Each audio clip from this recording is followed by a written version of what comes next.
Hi, this is Nanette Hosenfeld with the Great Basin Smoke Dispersion Briefing for Monday, October 31st, and Happy Halloween. So over the past 7 days, there has been a fair amount of precipitation across the Great Basin, with the most significant precipitation across these areas of Idaho and Nevada. If we look at the map on the right, which shows us percent of normal, you can see that precipitation, that large swath of precipitation, is well above normal. However, the rest of the Great Basin is at or below normal as far as precipitation over the past week. The water vapor satellite shows zonal flow across the area with some clouds covering portions of the Great Basin. So for this afternoon, with that zonal flow, we will have the strongest winds across the north, with the best mixing across the north and poorer mixing further south.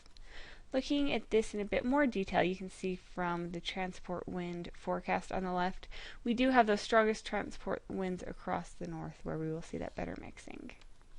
Moving into Tuesday, high pressure will begin to build across the western part of the area, leading to decreased ventilation indices across the west.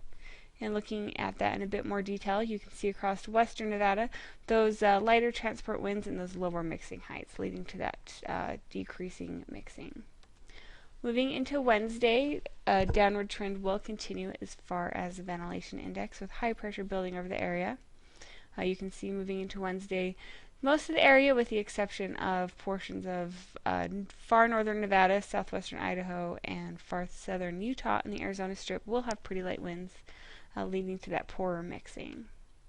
So looking at the 3-day clearing index from the Weather Service in Salt Lake, you can see that going from Tuesday into Wednesday, there's really a rapid decrease in those clearing indices due to the building high pressure. 3-day precipitation accumulation map shows the potential for some precipitation across the north. On Thursday, we will see lower mixing across the northern part of the Great Basin, with better mixing further south where we will see higher transport winds.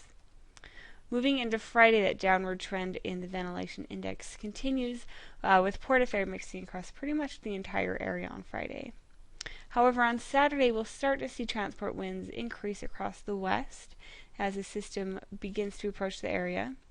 And that improving trend will continue into Sunday. You can see good to excellent mixing across the majority of the Great Basin by Sunday with those higher transport winds. The 4 to 5 day precipitation accumulation forecast is really focused on the southern part of the area, with the greatest potential for precipitation across southern Utah and the Arizona Strip. Finally, the Climate Prediction Center is calling for above normal temperatures and below normal precipitation across the entire Great Basin for the 8 to 14 day period. And that's it. If you have any questions, please feel free to contact us. Our information is on the screen, and you can also find us on Twitter. Thanks.